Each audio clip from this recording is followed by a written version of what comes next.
संत शिरोमणि आचार्य गुरुवर श्री विद्यासागर जी महाराज की जय। नवाचार्य श्री समय सागर जी महाराज की जय। अरहम योग प्रणेता पूज्य गुरुवर श्री प्रणम्य सागर जी महाराज की जय। ओम अरहम नमः। स्वाध्याय प्रेमी बंधुओं, आप सभी का आचार्य उमा स्वामी द्वारा विरचित गागर में सागर भरने वाले अनोखे ग्रंथ श्री तत्वार्थ सूत्र ग्रंथराज जी के स्वाध्याय में स्वागत है। 7 तत्वों और रत्नत्रय से गूंथे इन अनुपम सूत्रों में अब हम आ गए हैं जीव तत्व के लिए सम्यक चारित्र रूप अपनाने योग्य संवर और निजरा तत्व में। नौ तत्वों को ही आचार्य ने उपादेय अर्थात ग्रहण करने योग्य बताया है।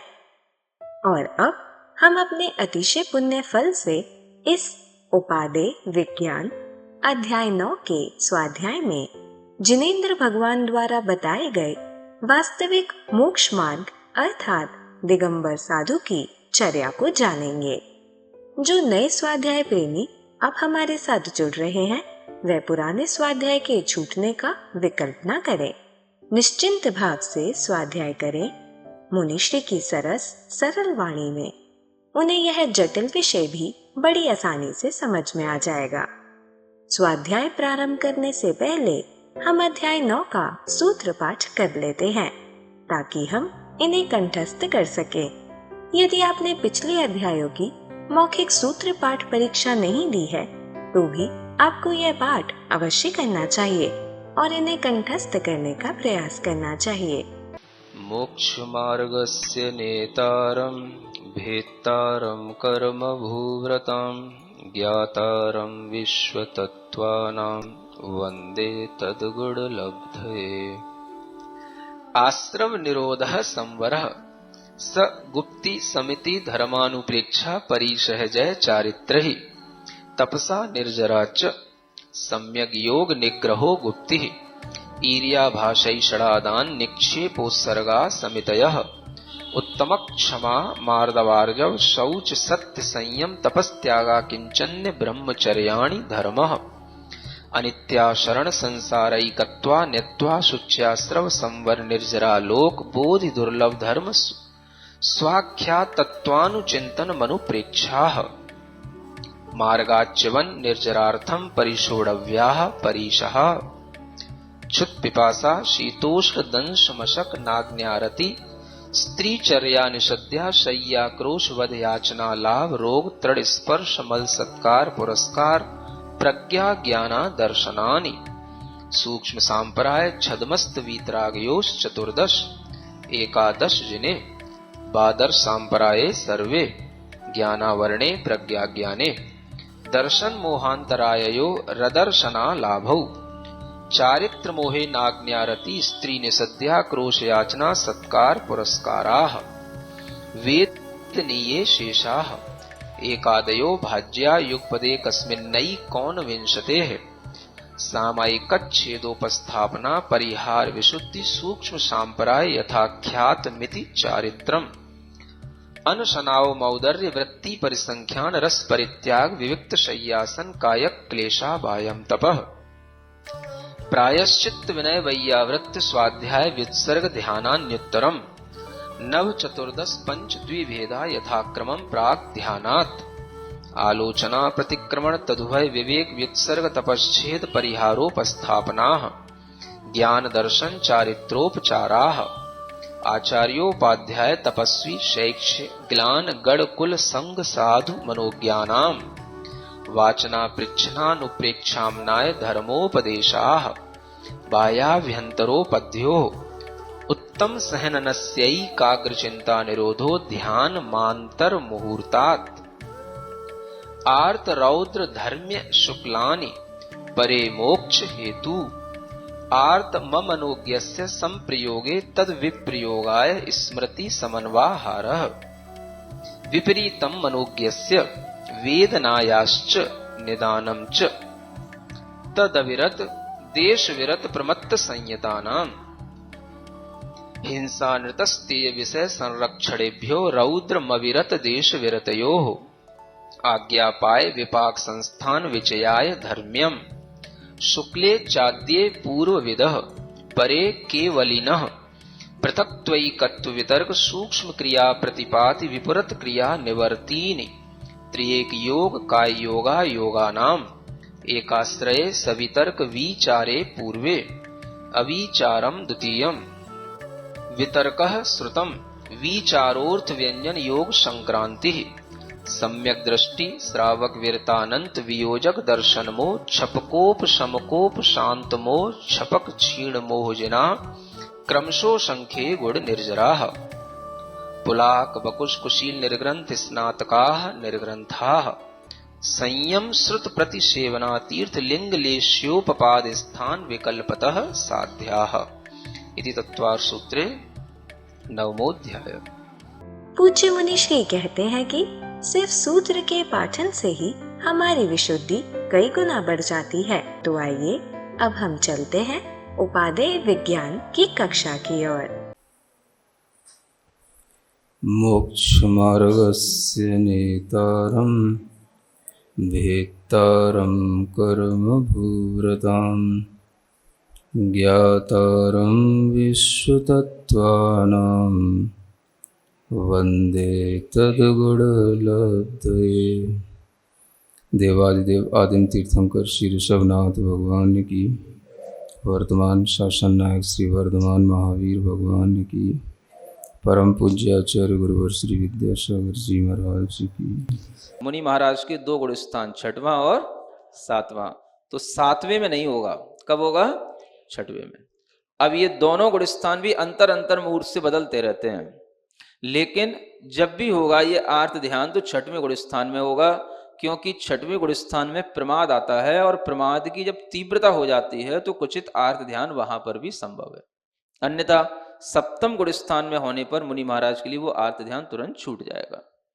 तो इसलिए आपसे पहले कह रहा था कि यहां पर भी जो आर्त ध्यान है, ये आर्त ध्यान ऊपर संयमियों तक भी लागू हो रहे हैं, हल्के रूप में, है ना, किसी ना किसी छोटे रूप में, लेकिन वो उनके संयम में कोई बाधा उत्पन्न नहीं करेंगे। वो आर्त ध्यान से उनका कोई संयम बिगड़ जाए या संयम छोड़ दें, या जो सम्यक दृष्टि है वो सम्यक दृष्टि का भी कोई सम्यक दर्शन छूट जाए, ऐसा नहीं है। लिए आर्त ध्यान जो ऊपर सम्यक दृष्टियों को हैं या संयमियों को हैं या संयमियों को हैं, ये उनको किसी ना किसी संयोग से कुछ समय के लिए कुचित कदाचित होते रहते हैं, हो जाएंगे। जो दूसरे जो आर्त ध्यान जो संसार का कारण है वो होता है वो जो निरंतर बना रहे। इनको होगा थोड़े समय के लिए होगा, तो थोड़े समय के लिए भी हुआ तो वह जो आर्त ध्यान हुआ वो सिद्धांततः इसलिए हुआ क्योंकि वहां पर का संयोग हुआ, इसलिए थोड़े समय के लिए होने वाला भी आर्त ध्यान तो आर्त ध्यान ही है। लेकिन जो त्रियंश गति का कारण बन जाता है, जो संसार का कारण बन जाता है, वो आर्त ध्यान तो जो निरंतर दुख के साथ होता रहता है, वो लंबे समय तक चलता है। तो ये इन दोनों में अंतर होता है। तो सम्यक दृष्टियों को या संयमियों को वह आर्त ध्यान होगा, और उन संयमियों में भी आप ये ध्यान में रखें कि जो निदान नाम का आर्त ध्यान है वो कभी मुनि महाराज को नहीं होता। होगा तो केवल 3 प्रकार के ये आर्त ध्यान हो सकते हैं, है ना। 6वें गुण स्थान में भी चारों आर्त ध्यान नहीं होते हैं। यद्यपि यहाँ सूत्र में ऐसा कुछ नहीं कहा, लेकिन इस सूत्र की सबसे पहली जो व्याख्या टीका है वो आचार्य पूज्यपाद महाराज की है, जो सर्वार सिद्धि कहलाती है। उसमें उन्होंने लिखा है कि निदान वर्ज्यम, निदान को छोड़ करके शेष 3 आर्त ध्यान 6वें गुण स्थान तक संभव है। तो निदान नहीं होगा मुनि महाराज के लिए, बाकी का ये संभव है। इष्ट वियोगज भी, अनिष्ट संयोगज भी और वेदना भी, ठीक है ना। तो मुनि महाराज की तो आपने जानकारी ले ली, अब आप अपनी जानकारी लो कि आपको ये ध्यान अगर होगा तो कितनी देर के लिए होगा, है ना। आपके लिए जब तक सूतक चलता है, पातक चलता है, तब तक निरंतर क्या चलता है, उसी की स्मृति के साथ में वो आर्त ध्यान रहता है। मुनि महाराज को होगा कुचित कदाचित एक अंतर मुहूर्त के बाद में छूटेगा नियम से, क्योंकि 6वें 7 गुण स्थान में ही रहना है वो आर्त ध्यान, और 7वां गुण स्थान तो सेकंडों में बदलता है, अंतर मुहूर्त तो कहा जाता है। तो इसका मतलब ये नहीं समझ लेना कि आधे घंटे तक या 1 घंटे तक आर्त ध्यान करते रहेंगे, वो तो उनका मिनटों का सेकंडों का काम है। अप्रमत्त होते ही उन्हें सारा आर्त ध्यान छूट जाना है। लेकिन जो नीचे के लोग हैं, नीचे के गुण स्थानों में रहने वाले लोग हैं, उनका आर्त ध्यान तो लंबे समय तक चलता है। समझ आ रहा है? एक भी व्यक्ति की किसी की मृत्यु होती है, कम से कम सूतक कितने दिन तक चलता है? पातक बोलते हैं ना, 12 दिन तक। 13वीं जब तक नहीं हो, 13 दिन तक, है ना। भले ही आजकल 13वीं नहीं होती, लेकिन 13 दिन तक वो रहता है कुल मिलाकर के भाव। तो मतलब यह है, इतने लंबे टाइम तक आपको उसी पातक के भाव में रहना है ना। कहीं भी किसी भी घर में कोई भी सूतक भी होता है, प्रसूति होती है, कुछ होता है, तो उसका भी एक लंबे समय तक चलता है। इस तरह के ये जो चल रहे हैं सूतक पातक, ये इसी कारण से चल रहे हैं कि ये आपके आर्त ध्यान के साथ जुड़े रहते हैं। आपको उसमें ध्यान निरंतर वैसा ही बना रहता है, और जब तक एक टाइम नहीं गुजरता तब तक आपका दिमाग उस लेवल पे नहीं आता जिससे पहले था। तो इस कारण से ये आर्त ध्यान निरंतर जो चलते हैं, ये निचले गुण स्थानों में हमेशा चला करते हैं। अब आप देख लो, संयोग जिनके पास जितने होंगे, पंचम गुण स्थान वाले हैं, तो उनके लिए भी आर्त ध्यान क्यों हो जाता है? क्योंकि उन्होंने अभी सब कुछ त्यागा नहीं। जो त्याग दिया वो तो आर्त ध्यान का कारण होता नहीं, लेकिन जो नहीं त्यागा उसी के में ही कुछ अनिष्ट हो गया, कुछ इष्ट का उसी में संयोग हो गया, तो वही जो है उनके लिए आर्त ध्यान का कारण बन जाएगा। तो ये उनके लिए आर्त ध्यान का इस तरह से सद्भाव हो जाता है। और जो निचले गुण स्थान वाले हैं, पहले से चौथे, जो बिल्कुल ही अविरत हैं, उनमें यह आर्त ध्यान इसलिए चलता है क्योंकि उनके पास में तरह तरह के परिग्रहों का संयोग रहता है, और वह परिग्रहों के संयोग के कारण से ही वह संयोग की इच्छा करना, नहीं हुआ तो उसकी प्राप्ति करना, हो जाए तो उसका वियोग ना हो जाए, इस तरह की चिंता में पड़े रहना, ये उनके लिए आर्त ध्यान का कारण बना रहता है। तो इस तरह से ये जो आर्त ध्यान है, यह निरंतर जो चलता है वह पहले गुण स्थान से चौथे गुण स्थान तक तो बहुत ही लंबे समय तक चलेगा। 5वें गुण स्थान में थोड़ा बहुत कम हो जाएगा चौथे गुण स्थान की अपेक्षा से, और 6वें गुण स्थान में तो कभी कभार कोई ऐसा प्रसंग आ जाए जिसके कारण से उसे कोई तात्कालिक दुख हो जाए और उस दुख में उसका मन लग जाए, तो उसका नाम भी वहां पर आर्त ध्यान हो जाता है। लेकिन यह भी 6वें गुण स्थान तक ही कहा गया है, 7वें गुण स्थान में नहीं होता, और उसमें भी वो निदान नहीं होगा, अन्य 3 ध्यान होंगे। इस तरह से आपको आर्त ध्यान का जो पूरा का पूरा प्रकरण है, ये हमेशा ध्यान में रखना है। इस आर्त ध्यान के माध्यम से ही अनेक तरह के जो संसार के दुख हैं वो सामने आ जाते हैं। एक मुनि महाराज ने भी, अगर पांडवों के रूप में आप उनको देखें, उनका उदाहरण हमेशा ध्यान में रखें।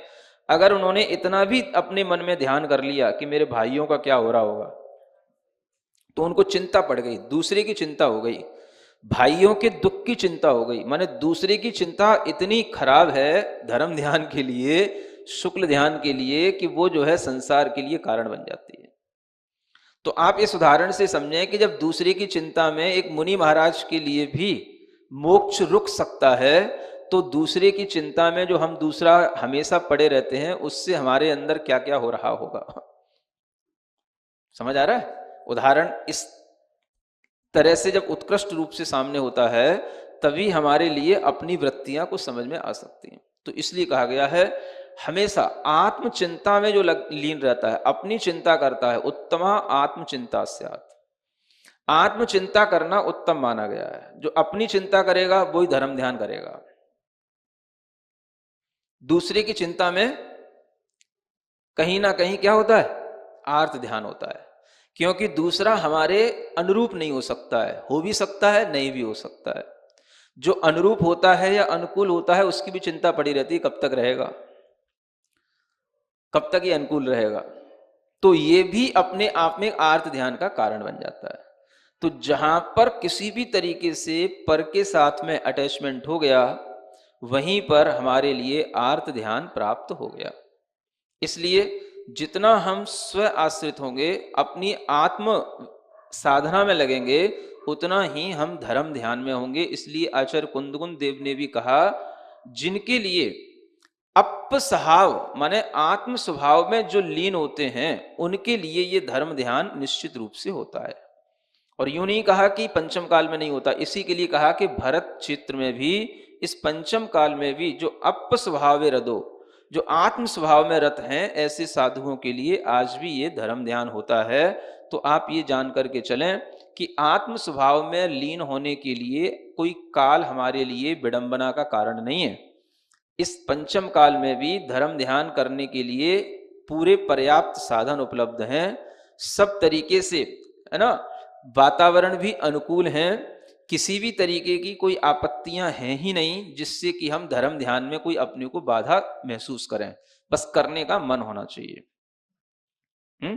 अन्यथा क्या बाधा है? सब तरीके से एक दूसरे का सब सहयोग भी करते हैं, सेवा भी होती है, सब तरीके से आपके लिए जो भी अनुकूलताएं होती हैं वो भी सब मिलती हैं। उसके बावजूद भी आप कहोगे नहीं पंचम काल है, धर्म ध्यान नहीं होता, धर्म ध्यान नहीं होता। तो क्यों नहीं होता? वो आपकी अपनी कमजोरी है। तो धर्म ध्यान करने के लिए कोई भी चीज बाधाएं नहीं है, है ना। हर समय पर चतुर्थ काल में भी मौसम तो यही होते हैं। ऐसा तो है नहीं कि भोग भूमि का वातावरण रहता है चतुर्थ काल में। मौसम तो यही आएंगे ना, सर्दी भी आएगी, गर्मी भी आएगी, बरसात भी आएगी। तो मौसम, कोई बरसात, सर्दी आदि, ये कोई धर्म ध्यान के लिए कोई बाधा तो नहीं है। मन होना चाहिए। इन्हीं में आदमी धर्म ध्यान करता है और इन्हीं से डरता है, पीड़ित होता है, तो वही अर्थ ध्यान हो जाता है बस। तो जब तक हमारा मन किसी चीज से पीड़ित होगा, आहत होगा, समझ लो वो हम कहीं ना कहीं अर्थ ध्यान में लग रहे हैं। ये इसका सार निकल के आता है। इसलिए हमें किसी भी चीज से दुखी नहीं होना, ना भविष्य की आशंकाओं से, है ना, भविष्य में कहीं ये ना हो जाए कि वो ना हो जाए कि ऐसा ना हो जाए कि वैसा ना हो जाए। किसी भी आशंकाओं से भी अगर हम दुखी होते हैं तो भी हम अर्थ ध्यान की तरफ क्लिक कर जाते हैं। तो जो व्यक्ति किसी भी तरीके की आशंकाएं नहीं रखता है, माने बिल्कुल प्रेजेंट में जीता है, वो इसलिए जो है उसका अर्थ ध्यान बिल्कुल उस समय पर शून्य की डिग्री पर होता है, बिल्कुल शून्य होता है वो, ऐसा समझ लेना चाहिए। इसलिए जो अनेक तरीके के जो मेडिटेशन कराए जाते हैं उनमें फोकस किया जाता है कि आप केवल प्रेजेंट मोमेंट में जियो। समझ आ रहा है उसका लॉजिक क्या है? तो यही है, क्योंकि आपको जब भी चिंता पड़ेगी या तो पास्ट की या फ्यूचर की, और चिंता का नाम ही दुख है। दुख होगा तो आप अर्थ ध्यान करोगे। तो इसलिए प्रेजेंट मोमेंट में आओ, जो आप वर्तमान में हो सिर्फ उस पर फोकस करो। तो ऐसा जो कर पाते हैं वो थोड़ा सा इन भविष्य की और भूत की चिंताओं से अपने आप को बचा पाते हैं, अन्यथा वो अर्थ ध्यान में पड़े रहते हैं। तो जितने भी मेडिटेशन हैं वो अगर कुछ कर रहे हैं तो कहीं ना कहीं वो अर्थ ध्यान की कमी के साथ ही अपनी प्रोसेस कर रहे हैं। समझ आ रहा है? तो उसमें अर्थ ध्यान की कमी तो होती है, लेकिन धर्म ध्यान भी हो रहा हो वो नहीं है। एक तो अर्थ ध्यान की कमी होना और एक धर्म ध्यान होना। समझ आ रहा है? तो अदर जितने भी मेडिटेशन होते हैं उनमें ये प्रोसेस कहीं ना कहीं फोकस की जाती है, आपको वर्तमान में कहीं ना कहीं टिकाना, भविष्य की चिंताओं से हटाना। तो मेडिटेशन में क्या होता है, आपका अर्थ ध्यान कम होता है, उसी से आपको बहुत रिलैक्स महसूस होता है। तो आप सोचते हो हम बहुत अच्छा, इतना हमारे लिए स्ट्रेस डाउन हो गया, इतना हमारे लिए टेंशन रिलीज हो गया, ये हमारे लिए बहुत अच्छा हो गया, तो ये मेडिटेशन बहुत अच्छा है, ये मेडिटेशन बहुत अच्छा है। तो मेडिटेशन बहुत अच्छा नहीं है, आपका जो अर्थ ध्यान का जो एक डिग्री थी उसको उसने रिड्यूस कर दिया, है ना। लेकिन अभी आप धर्म ध्यान नहीं कर पाए। अभी आप, हाँ, धर्म ध्यान कब करोगे? जब आप अरहम ध्यान योग करोगे तब आपको धर्म ध्यान होगा। तो अरहम ध्यान में दोनों चीजें हैं, टेंशन रिलीज भी होगा, अर्थ ध्यान की कमी भी होगी और प्लस धर्म ध्यान भी होगा। समझ आ रहा है ना? तो व्यक्ति के लिए ये भाव तब आएगा जब उसके ज्ञान में कुछ हो। तो धर्म ध्यान करने के लिए आपको तरह तरह के वातावरण दिए जाते हैं। समझ आ रहा है? अब आप हमेशा क्या करते हो, 31 आने वाली है ना, 1 जनवरी आने वाली है, लोग कहीं घूमने जाते हैं, कुछ करने जाते हैं। क्या करने जाते हैं? सब अर्थ ध्यान ही तो करोगे, कहीं भी जाकर के कुछ करोगे। थोड़ा बहुत हो सकता है अर्थ ध्यान वहां कम कर लो, लेकिन धर्म ध्यान तो नहीं होगा। तो ये बात इस बार समझ में आई कि इन लोगों को धर्म ध्यान भी कराना है। समझ आ रहा है ना? तो क्या करना, ये जहां जाते हैं इन्हीं को वहीं पे जाने दो। अब ये मुजफ्फरनगर तो आएंगे नहीं, ये कहाँ जाएंगे? ये शिमला जाते हैं, ऋषिकेश जाते हैं, मंसूरी जाते हैं। चलो भाई ठीक है, समझ आ रहा है? तो इनके लिए धर्म ध्यान कराने के लिए ऋषिकेश में एक जो है एक इवेंट आयोजित हो गई। तो क्या होगा उसमें, स्ट्रेस रिलीज, डिटॉक्सिफिकेशन, ये तो सब बहुत नॉर्मल चीजें हैं, ये तो सिंपली हो जाएगा, वहां के एनवायरमेंट से ही हो जाएगा। लेकिन आपको प्लस धर्म ध्यान कैसे होता है, वो धर्म ध्यान करने की टेक्निक जो आपको आएगी वो आपको अरहम ध्यान योग सीखने से ही आएगी। समझ आ रहा है? तो इसलिए ये आपके धर्म ध्यान की ये प्रोसेस है।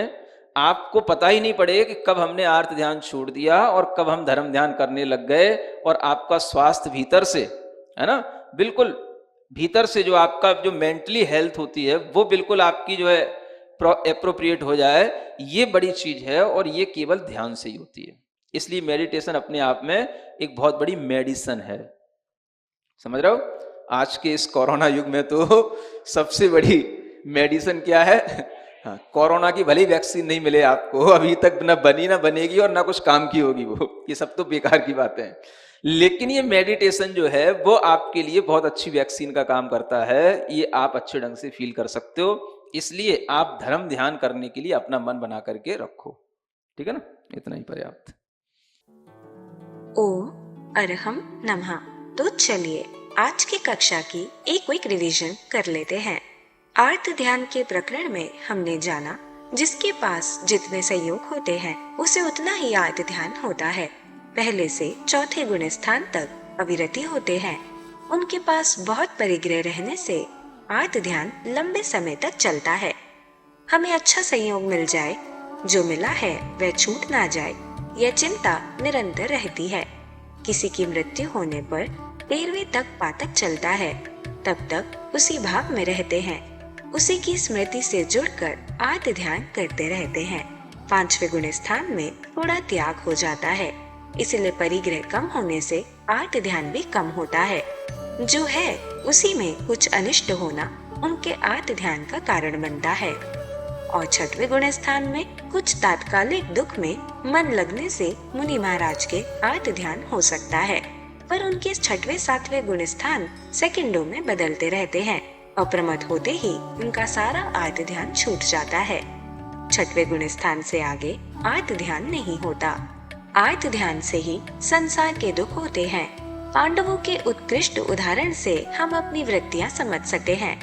जब क्षण भर के लिए अपने भाइयों की दुख की चिंता होने से उनका मोक्ष रुक गया, तो हम तो हर समय दूसरों की चिंताओं में रहते हैं। तो हमारे अंदर क्या क्या हो रहा होगा? पर से अटैच होने से आर्त ध्यान होता है। दूसरा हमारे अनुरूप नहीं हो तो दुख, और यदि अनुकूल हो तो कब तक अनुकूल रहेगा, यह चिंता पड़ी रहती है। जितना हम स्व आश्रित होंगे, अपनी आत्म साधना में लगेंगे, उतना ही धर्म ध्यान में होंगे। इसीलिए आत्म चिंतन करना उत्तम माना गया है। आचार्य कुंद कुंद देव ने कहा है कि जो आत्म स्वभाव में रत है, उनके लिए आज भी धर्म ध्यान होता है। आज पंचम काल में भी धर्म ध्यान करने के लिए पर्याप्त साधन उपलब्ध है। अनुकूल वातावरण है, सब सहयोग भी करते हैं, कोई आपत्तियां नहीं है जिनसे बाधा हो। चतुर्थ काल में भी सर्दी, गर्मी, बरसात ऐसी ही होती है। कोई भी मौसम धर्म ध्यान के लिए बाधा नहीं होता, बस हमें करने का मन होना चाहिए। इन्हीं में धर्म ध्यान होता है, और इन्हीं से पीड़ित होने पर आर्त ध्यान हो जाता है। जब तक हम किसी चीज से आहत होते हैं, तब तक आर्त ध्यान में होते हैं। इसीलिए हमें किसी भी चीज से दुखी नहीं होना चाहिए। भविष्य में कहीं ऐसा ना हो जाए, ऐसी आकांक्षाएं हमारा आर्त ध्यान होती है। जो प्रेजेंट में जीता है, कोई आकांक्षा नहीं रखता, वह आर्त ध्यान से दूर रहता है। इसीलिए अलग अलग मेडिटेशंस प्रेजेंट मोमेंट पर ही फोकस कराती है, क्योंकि चिंता पास्ट या फ्यूचर की ही होती है, और चिंता का नाम ही दुख है। प्रेजेंट मोमेंट में आने पर इन भविष्य और भूत की चिंताओं से खुद को बचा पाते हैं। अन्य मेडिटेशंस बस इस आर्त ध्यान को ही रिड्यूस करवाते हैं। उसी से हमें रिलैक्स लगने लगता है, पर उससे धर्म ध्यान नहीं होता। आर्त ध्यान की कमी होना और धर्म ध्यान होना दोनों अलग अलग होते हैं।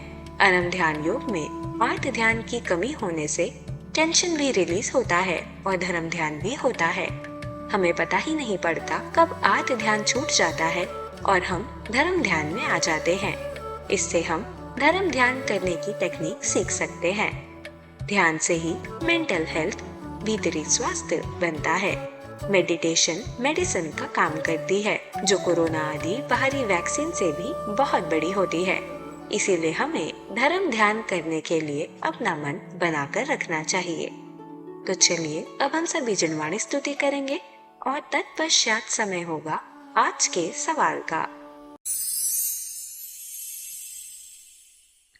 सिरिजिणवाणी जग कल्याणी जग जन मदतम मोहरी जनमण हारी गढ़हर हारी जम जरा भव रोग हरि तिथियराणम दिव्यझुणिम जो पढ़ई सुणई मय्ये धारई राणम सौखमणन्तं धरिय सासद मोक्ष पदम पावई सासद मोक्ष पदम पावई। अब समय है आज के प्रतियोगिता प्रश्न में भाग लेकर आकर्षक पुरस्कार जीतने का। आप अपने फोन को QR कोड स्कैन करने के लिए तैयार रखें या दिए गए लिंक पे जाएं। आप अपना उत्तर चुनकर हमें कल शाम 5 बजे तक भेज सकते हैं। 3 भाग्यशाली विजेताओं को मिलेंगे आकर्षक पुरस्कार। विजेताओं का नाम इसी कार्यक्रम में हर रविवार को घोषित किया जाएगा। साथ ही सभी प्रश्नों के सही उत्तर भी बताए जाएंगे। आज का सवाल है, कौन सी चिंता उत्तम कही गई है? माता पिता की चिंता, बंधु चिंता, आत्म चिंता, संपदा चिंता। अध्याय 9 की कक्षा 45 के आज के सवाल का सही उत्तर है निदान आर्त ध्यान। अगर आप किसी कारणवश कोड को स्कैन ना कर पाए हों तो आप क्लास की वेबसाइट पर जाकर भी उन्हें अटेम्प्ट कर सकते हैं। इस लिंक पर जाएं या QR कोड को स्कैन करें। धन्य है हमारा पुण्य जो मुनिश्री ने हमें उपादेय विज्ञान जैसे कठिन विषय को इतनी सरलता से समझाया, जिससे हम पंच परमेष्टि में आसीन आचार्य, उपाध्याय और साधु परमेष्टि के मूल गुणों और चर्या संबंधी भ्रांतियों को दूर करके श्रावक धर्म को निभा पाए और सच्चे गुरु के प्रति समर्पित हो पाए। और यह ज्ञान आप अपने परिवार, मित्र, समाज के लोगों को इस स्वाध्याय से जोड़कर उन तक दे सकते हैं। आप सिर्फ उन्हें हमारी वेबसाइट ttv.arham.yoga शेयर करें और उन्हें यह सभी क्लासेस मिल जाएंगी। अभ्यास प्रश्न करके आप अपने ज्ञान को प्रगाढ़ करने का मौका और आज के सवाल में पुरस्कार जीतने का मौका भी पा सकते हैं। तो आज ही अपने बच्चों, मित्रगणों और परिवारजनों को इससे जोड़ें और अपना और उनका पुण्य बढ़ाएं। ओम अरहम नमः।